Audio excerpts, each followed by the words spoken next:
오늘은 에바브라 지경을 넓히다라는 제목으로 함께 말씀을 나누겠습니다. 코스타란 이름의 수양회가 1986년 미국에서 시작되었습니다. 이 한인 유학생 대상 복음 전도, 민족의 리더십 양성, 선교 자원 개발이라는 목적으로 당시 미국에서 목회하시던 이동원 목사님과 홍정길 목사님의 제안으로 시작되었습니다. 이 코스타에 대해서 패트릭 존스톤이란 선교 역사학자가 이런 말을 했습니다. 한국 기독교 역사에서 세계 교회가 하지 못한 두 가지 일이 있었는데 1907년 새벽 기도회와 1986년 코스타이다라고 이 코스타 수양에 대해서 극찬을 하기도 했습니다. 이 두 목사님께서 코스타 25주년을 맞이해서 어느 한 언론사와 인터뷰한 내용이 있어서 그 중에 일부분을 발췌해서 잠깐 요약 설명드리겠습니다. 이 홍정길 목사님께서는 1980년부터 미국 보스턴에서 유학생들을 대상으로 성경 공부를 시작하셨습니다. 또 몇 년이 지난 이후에는 노스캐롤리나에서 유학생들을 대상으로 한 30여 명을 모아놓고 또 성경 공부를 하셨습니다. 또 이동원 목사님도 이 워싱턴 DC에서 젊은 유학생들을 대상으로 목회를 또 하고 계셨습니다. 그래서 이 두 분이 처음 코스타를 준비할 때에 함께 성경 공부하던 이 젊은이들을 주축으로 시작을 합니다. 이들을 복음으로 훈련시켜서 고국으로 돌려보내고 그곳에서 훌륭한 기독교 리더가 되도록 또 사회에서 일꾼이 될 수 있도록 기대를 갖고서 이 코스타를 시작하게 됩니다. 그런데 시간이 지나면서 이 코스타 수양회의 지경이 넓어집니다. 제가 몇 번 강조하면서 말씀드리는 거지만 지경이 넓어진다라는 것의 정의는 두 가지였습니다. 사람에 대한 지경이 넓어지는 것, 그리고 지역에 대한 지경이 넓어지는 것이었습니다. 이 코스타도 이와 같은 방향으로 지경이 넓어지기 시작합니다. 먼저 이 지역에 대한 지경이 넓어집니다. 우리 자막을 보여주시면 이 코스타는 이 Korean Students in America의 약자입니다. 즉 미국에 있는 젊은 학생들을 중심으로 시작한 수양회였습니다. 그런데 점점 시간이 지나면서 이 아메리카의 A가 어브로드라는 단어로 바뀝니다. 그리고 그 이후에는 이 A가 All Nations로 바뀌게 됩니다. 네, 이제 자막을 그만 보여주셔도 됩니다. 미국뿐만 아니라 이제는 유럽과 아시아 등으로 확대되기 시작한 것입니다. 코스타가 미국에 있는 한민족, 한국 유학생을 대상으로 시작했지만 이제 열방, 유럽과 아시아와 전 지역에 흩어져 있는 유학생들을 대상으로 해서 그 범위가 넓어지게 된 것입니다. 또한 처음에는 이들을 잘 훈련시켜서 조국으로 돌아가서 리더로 섬길 일꾼을 세우자는 목적이었습니다. 하지만 시간이 지나면서 꼭 조국으로 돌아가지 않더라도 각 나라의 디아스포라로 흩어져 살아가면서 그곳에서 하나님의 나라의 확장을 위해서 섬기는 것이 오히려 기독교에 더 좋다라는 생각을 갖게 됩니다. 그래서 제한된 지역에 국한하지 않고 온 열방을 품는 수양회로 지경을 넓혀가게 된 것입니다. 두 번째로 이 사람에 대한 지경이 넓어집니다. 시간이 지나면서 미국 땅에 조기 유학생들이 가게 됩니다. 이 청소년들을 대상으로 해서 코스타가 필요하게 된 것을 알게 되자 유스 코스타를 시작하게 됩니다. 또 이 코스타 수양의 기간 동안에 젊은 유학생 부부들이 오면서 아이들이 따라오기 시작합니다. 그래서 그 아이들을 위해서 베이비 코스타를 또 시작합니다. 얼마 전에는, 그러니까 그 인터뷰하기 전에 얼마 전에는 이런 일도 있었다라고 합니다. 꽤 오래전에 베이비 코스타에 참여했던 그 아이가 이제 나이가 들면서 학생이 되었고, 그 학생이 이 코스타에서 간증하는 일도 있었다라고 합니다. 더 나아가 일본에서 열리는 코스타에는 한국 학생뿐만이 아니라 일본 학생과 중국 학생도 참여하곤 했다라고 합니다. 또 한국 내 중국 유학생들을 위한 차이스타라는 것도 열리기 시작했습니다. 코스타 수양회는 계속해서 또 영역을 넓혀가면서 사람에 대한 지경을 넓혀갔다라고 합니다. 처음에는 미국에서 공부하는 한국 유학생들을 대상으로 시작되었던 코스타 수양회는 점점 지경을 넓혀가는 수양회로 발전해 갑니다. 미국이라는 지역의 지경을 넘어서 아시아와 유럽으로 지경을 넓혀갑니다. 유학생이라는 사람의 지경을 넘어서 다양한 연령대와 온 열방을 향하여서 나아갑니다. 오직 복음의 일꾼을 세우기 위해서 울타리를 넘어 지경을 넓혀가고 있었던 것입니다. 바울의 선교 전략도 이와 같았습니다. 바울은 복음의 일꾼을 세우기 위해서 에베소와 같은 대도시의 베이스 캠프를 만듭니다. 사람에 대한 지경을 넓히고 지역에 대한 지경을 넓히기 위해서 에베소와 같은 대도시를 먼저 선교를 하면서 그곳에서 마치 코스타와 같은 수양회를 준비했던 것입니다. 그래서 그 대도시에 살고 있는 사람들과 대도시 주변에 있는 작은 위성도시의 사람들이 대도시로 왔을 때에 그들에게 함께 복음을 전했던 것이었습니다. 그들을 만나서 복음에 대해서 강론을 합니다. 또 그들과 함께 복음에 대해서 토론을 합니다. 그들이 복음의 일꾼이 될 수 있도록 열심히 훈련을 시킵니다. 유대인이든 이방인이든 그들의 출신에 아랑곳하지 않고 그들의 눈높이에 맞춰서 복음에 대해서 가르쳐 줍니다. 이 사람이 대도시 출신이든 아니면 대도시 주변에 있는 작은 도시에서 온 사람이든 그 출신의 그 형편에 아랑곳하지 않고 그들의 마음의 높이를 맞추면서 그들에게 지경을 넓혀갑니다. 그래서 그들이 훈련을 받은 이후에 자신의 살던 곳으로 돌아가서 그 삶의 터전으로 돌아가서 교회를 세우고 그곳에서 복음을 전하는 복음의 일꾼으로 살아갈 수 있도록 지경을 넓혔던 것입니다. 이와 같은 과정을 통해서 세워진 대표적인 교회가 바로 골로새 교회입니다. 골로새 교회는 골로새 사람 에바브라에 의해서 세워졌다라고 말씀드렸습니다.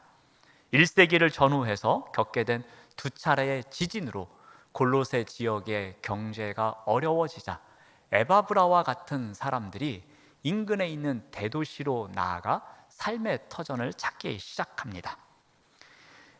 골로새에서 한 160여 킬로미터 떨어진 에베소에 와서 새로운 삶의 기회를 찾던 에바브라는 그곳에서 복음의 일꾼인 바울을 만납니다.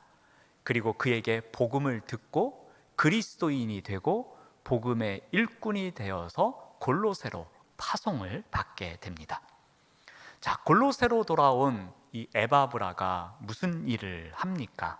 우리 골로새서 1장 7절 말씀을 보시면 우리가 함께 종된 사랑하는 에바브라에게 너희가 배웠나니 라고 합니다. 에베소 수양회에서 훈련을 받은 이 에바브라는 골로새로 돌아옵니다. 그리고 그곳에서 신앙 공동체를 세웁니다. 에베소에서 바울에게 배운 복음을 사람들에게 전합니다. 그곳에서 복음의 씨를 열심히 뿌립니다. 바울에게 배운 복음으로 사람들을 훈련시키고 복음의 일꾼을 세웁니다. 에바브라를 통해서 전달된 복음은 쇠퇴해가는 골로새 지역의 새로운 활력소가 되었습니다. 자, 그런데 이들이 복음을 받아들이긴 했지만 지진으로 인해서 경제적인 어려움을 겪고 있는 그리스도인들이 쉽게 이 복음의 일꾼이 되지는 않았습니다. 특히 골로새 교회에 이단 교리들이 침투하면서 이들이 퍼뜨린 거짓된 환상에 의해서 교회가 흔들리기 시작합니다. 자, 이러한 상황에 직면한 에바브라는 다시 바울을 찾아갑니다. 그리고 골로새 교회의 형편에 대해서 다시 한번 상세히 이야기를 합니다. 지금 리더십이 흔들리고 있습니다. 지금 진짜 복음이 가짜 복음에 의해서 쇠퇴해가고 있습니다. 이와 같은 상황에 놓인 골로새 교회의 이야기를 들은 바울은 격려의 편지를 씁니다. 그 편지의 가운데 오늘 소개하고 싶은 부분은 바울이 복음에 대해서 다시 한번 변증을 하고 있다라는 것입니다. 여러분이 복음만 잘 붙들어도 이 어려운 시기를 이겨낼 수 있습니다 라고 이야기를 합니다. 하나님께서 여러분을 향해서 행하신 구원의 역사가 무엇인지를 다시 한번 이야기해 줍니다. 골로새서 1장 13절 말씀을 봅니다. 그가 우리를 흑암의 권세에서 건져내사 그의 사랑의 아들의 나라로 옮기셨다라고 이야기를 합니다.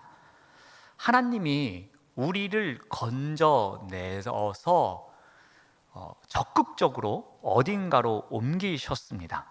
흑암의 권세에서 건져서 그의 사랑의 아들의 나라로 옮기셨다라고 합니다. 신약 성경에서 흑암의 권세는 주로 악을 나타내는 은유적인 표현으로 사용됩니다. 그러므로 흑암의 권세는 악한 자, 사탄의 권세를 말합니다.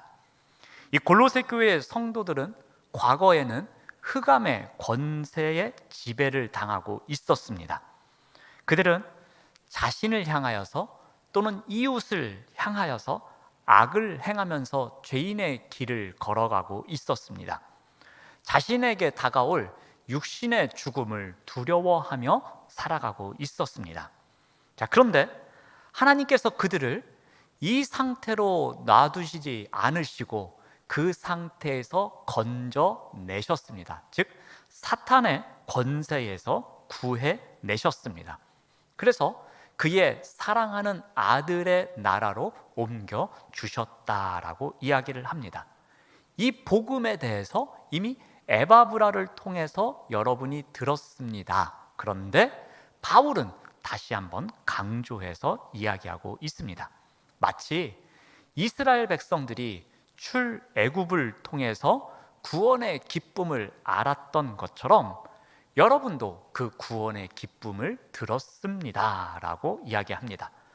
어둠과 무지 속에서 무엇을 하며 세상을 살아가야 하는지 모르는 사람들에게 복음의 길을 걸어갈 특권을 부여한 소식이었습니다. 자, 이 특권에 대해서 다시 한번 부연 설명합니다. 우리 골로새서 1장 14절 말씀을 봅니다. 그 아들 안에서 우리가 속량 곧 죄사함을 얻었도다라고 합니다. 속량 곧 죄사함은 하나님이 주신 복음의 핵심입니다. 그리고 최고의 특권입니다. 이 속량이라는 단어는 노예나 종살이 하는 사람의 몸값을 지불한 이후에 그를 자유롭게 해주는 것을 말합니다.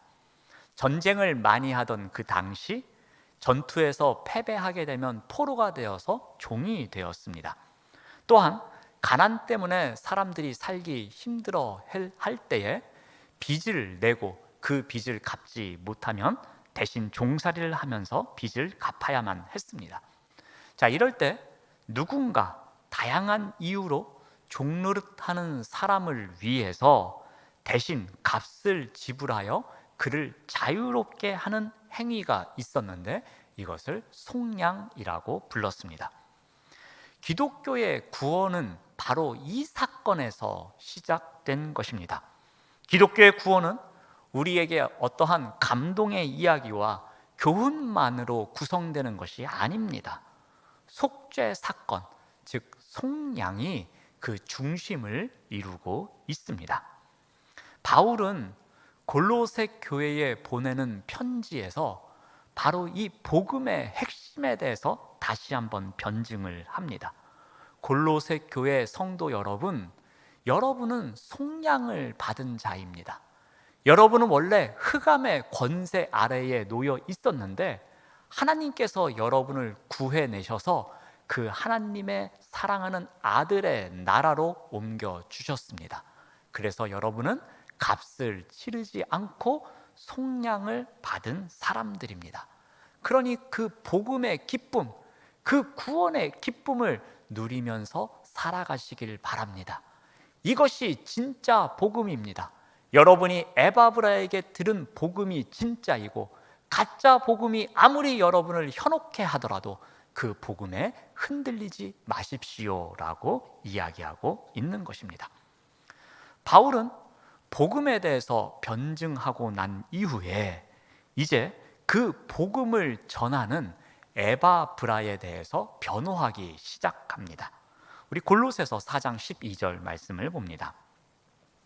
그리스도 예수의 종인 너희에게서 온 에바브라가 너희에게 문안하느니라.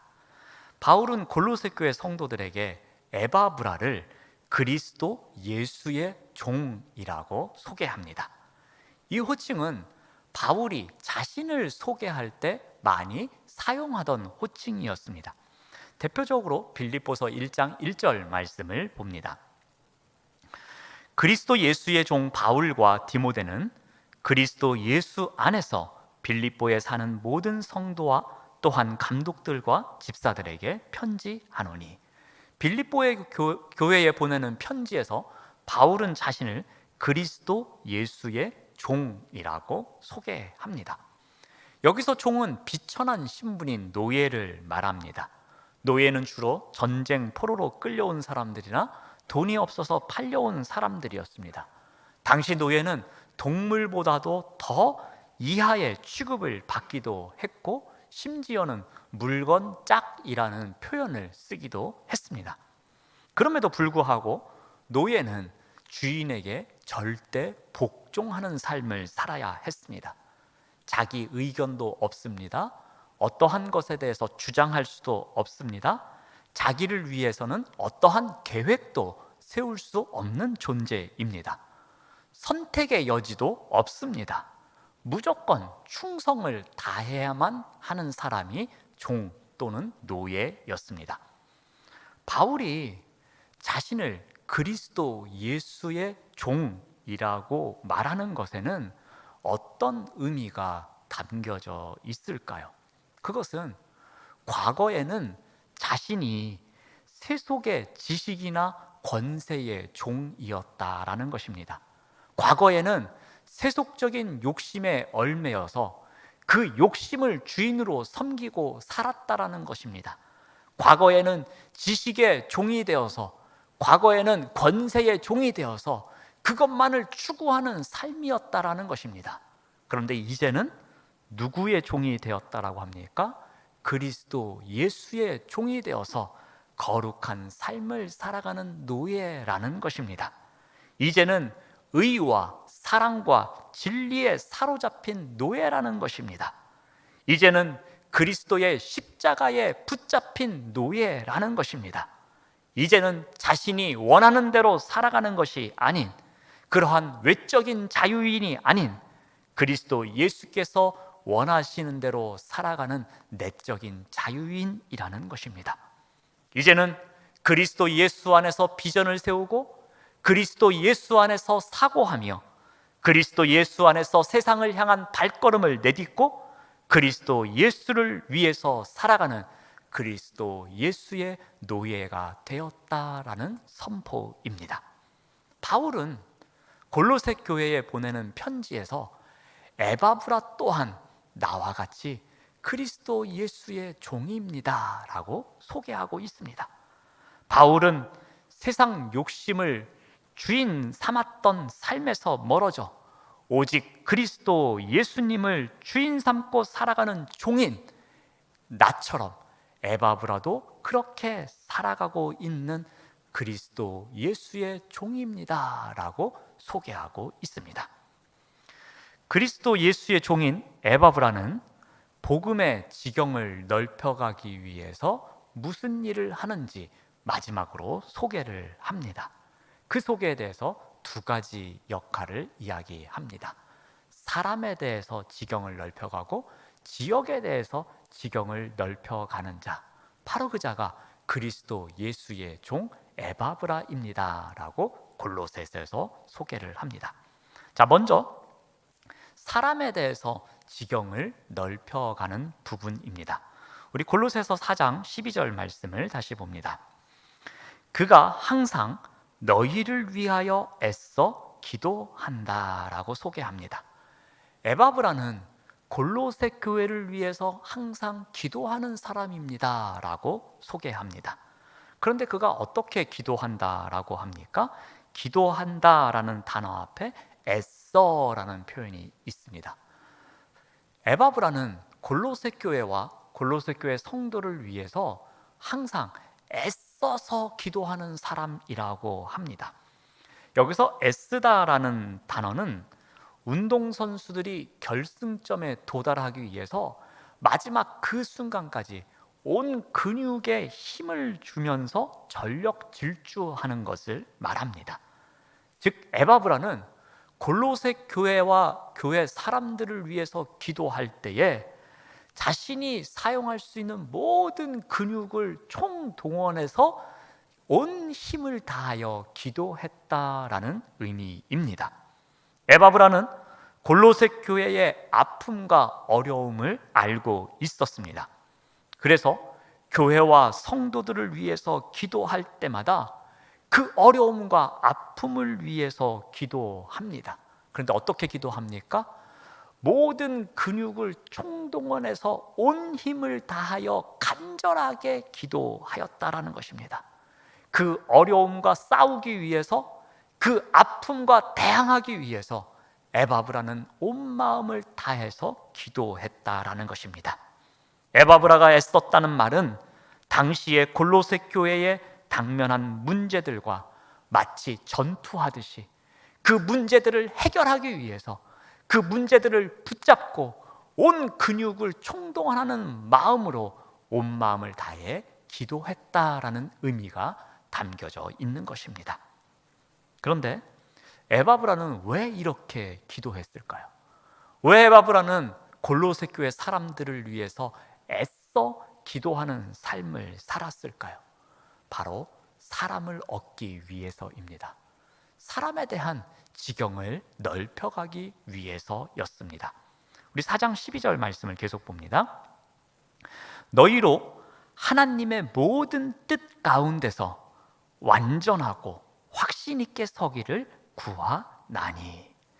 에바브라는 성도들이 완전하고 확신 있게 서기를 바라는 마음으로 기도했습니다. 에바브라의 목표는 모든 사람을 그리스도 안에서 완전한 자로 세우는 것이었습니다. 그들이 거룩하고 흠이 없고 책망할 것이 없는 존재, 그래서 하나님 앞에서 완전하신 존재로 닮아갈 수 있기를 바라는 마음으로 기도했던 것입니다. 에바브라는 사람에 대한 지경을 넓히기 위해서 골로새 교회 사람들이 한층 성숙해지기를 원했습니다. 그들이 점점 성숙해지는 그리스도인이 되기를 바라는 마음으로 기도했던 것입니다. 이전보다 더욱 성숙해져서 하나님께서 완전한 자로 세워주시는 그 자리에 나아갈 수 있도록 기도했던 것입니다. 이전의 모습에만 안주하는 것이 아니라 더욱 성숙한 그리스도인이 될 것을 바라보며 기도하는 자리로 나아갔던 것입니다. 에바브라는 성도들의 신앙이 울타리를 넘어서 더욱 성숙한 자리로 나아가기를 바랬던 것입니다. 에바브라는 또 지역에 대한 지경을 넓히는 삶을 살아갑니다. 우리 골로새서 4장 13절 말씀을 봅니다. 그가 너희와 라오디게아에 있는 자들과 히에라볼리에 있는 자들을 위하여 많이 수고하는 것을 내가 증언하노라. 바울이 에바브라가 어떠한 삶을 살았는지 증언을 합니다. 그런데 그 증언하는 내용 가운데 그가 수고하였다라는 말이 있습니다. 이 수고라고 번역한 포노스라는 헬라어는 일반적으로 수고를 의미하는 에르곤이라는 단어보다 훨씬 강한 의미를 갖고 있습니다. 이 고대 헬라 문헌에서는 이 단어는 자주 전투를 가리킬 때 사용했다라고 합니다. 즉 전쟁터에 나가서 전투하는 것, 그것을 수고했다라는 표현을 씁니다. 또 바울은 이 단어를 격렬한 노동 또는 고된 수고를 이야기할 때에 사용합니다. 또 요한계시록에서는 이 단어를 아픔 또는 고통이라고 번역하기도 합니다.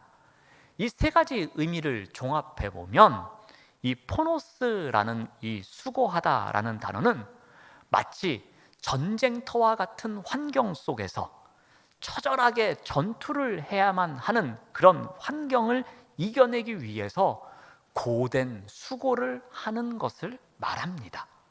바로 에바브라가 그러한 삶을 살았다라는 것입니다. 골로새 지역에서 복음을 전하는데 그곳은 마치 전쟁터와 같았다라는 것입니다. 그곳에서 성도들에게 복음을 전하기 위해서 마치 전쟁터에서 전투하듯이 고된 수고를 하며 그 수고로 인해서 아픔이나 고통까지도 감내하는 삶을 살아낸 사람, 그 사람이 바로 에바브라라는 것입니다.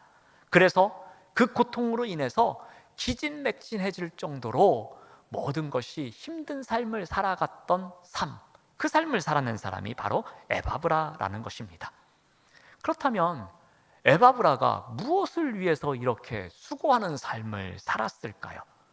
에바브라는 골로새와 라오디게아와 히에라볼리에 있는 성도들을 위해서 이러한 수고를 했다라고 4장 13절에서 기록합니다. 성도들에게 복음을 전하기 위해서, 성도들을 온전히 세우기 위해서 에바브라는 기진해질 정도로 수고를 한 것입니다. 에바브라는 골로새 지역뿐만이 아니라 이웃 도시인 라오디게아와 히에라볼리에서도 복음을 전하는 그리스도 예수의 종으로서의 역할을 감당합니다. 서로 삼각형을 이루며 근거리에 있는 비슷한 상황의 도시를 위해서 에바브라는 헌신하고 수고하고 온 마음을 다해 섬겼던 것이었습니다. 그는 자신의 출신 지역이었던 골로새만을 위해서 복음의 일꾼으로 세워지지 않았던 것이었습니다. 그는 지역에 대한 지경을 넓히는 일에 도전을 합니다. 그는 자신의 몸이 지치고 힘들기도 했지만, 기진맥진해지는 상황이기도 했지만 복음의 빛이 필요한 곳을 향하여서 지역의 울타리를 넘어 지경을 넓히는 삶을 살았던 복음의 일꾼이었습니다. 에베소 수양회에서 복음을 듣고 구원의 빛을 경험한 에바브라는 어떤 삶을 살았습니까? 그는 지경을 넓히는 복음의 일꾼으로 살아냅니다. 골로새 교회를 세워 복음을 전합니다. 예수 그리스도의 종으로 신실하게 살아갑니다. 이러한 에바브라가 어떻게 복음의 지경을 넓혀 갑니까? 사람에 대해서 지경을 넓혀 가기 위해 애써 기도하는 삶을 살아갑니다. 지역에 대한 지경을 넓혀 가기 위해서 수고를 아끼지 않는 삶을 살아갑니다. 사랑하는 여러분, 우리 또한 에바브라와 같이 구원의 빛을 고이 간직하고 살아가는 복음의 일꾼으로 부름받은 존재입니다. 그렇다면 우리 또한 에바브라와 같이 지경을 넓히는 삶을 살아가야 할 것입니다. 먼저 에바브라와 같이 기도의 지경을 넓혀 봅시다. 나와 타인의 성숙을 위해서 애써 기도하는 삶을 살아가 봅시다. 기도의 능력으로 울타리를 넘어가서 지경을 넓혀가는 경험을 한번 해 봅시다. 우리 이번에도 기도의 지경을 넓히기 위해서 두 번째 24시간 릴레이 기도회를 시작합니다. 우리 첫 번째 릴레이 기도는 300명이라는 인원 제한을 두고 우리가 함께 했었습니다. 그런데 이번에 두 번째 릴레이 기도는 3주 동안이라는 기간에 초점을 맞춰보고자 합니다. 그래서 인원 제한이 없으니 더 신청하셔도 됩니다. 이런 기도 시간을 통해서 우리가 함께 나의 신앙과 나의 이웃의 신앙의 성숙을 위해서 우리가 애쓰는 마음으로 함께 기도하며 우리의 기도의 지경을 넓히는 시간이 되었으면 좋을 것 같습니다. 또한 수고의 지경을 넓히는 삶을 살아가 봅시다. 내 영역에서만 수고하는 것을 넘어서 수고의 땀을 흘리는 장을 넓히는 삶을 살아가 봅시다. 나의 이익만을 위해서 수고하는 것을 넘어서 이웃의 이익을 돌아보는 수고의 땀을 흘려 봅시다. 그렇다면 그 땀을 조금이라도 흘려본다면 지금처럼 어려운 때에 함께 이겨낼 수 있는 기쁨을 선물하는 삶을 살아갈 수 있을 것입니다. 사랑하는 여러분, 에바브라와 같이 지경을 넓혀가는 복음의 일꾼으로 살아가시는 우리 모두가 되시기를 바랍니다. 기도하겠습니다. 하나님 감사합니다. 기도와 수고함으로 사람과 지역의 지경을 넓혀가는 복음의 일꾼으로 살아갈 수 있도록 인도하여 주시옵소서. 예수님의 이름으로 기도드립니다. 아멘.